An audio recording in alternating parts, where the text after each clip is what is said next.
So I think ceilings are one of the forgotten opportunities in houses. A lot of people don't pay attention to them, but I like to. And this is a 16-foot ceiling. The beams were supposed to be on the next at the ceiling, and I dropped them. The beams are actually at 14 feet above finished floor, and then they are uplit. So it makes more of a dramatic and important statement. And then at night, it gives us opportunities for uplighting, which even creates more drama.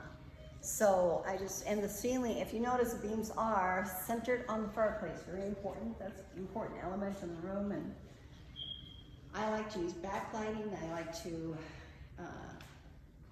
do elements of relief. So like the bookcase is right up against the wall.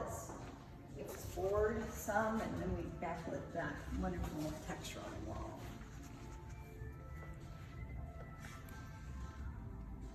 And then one thing that we did miss is this element in the foyer.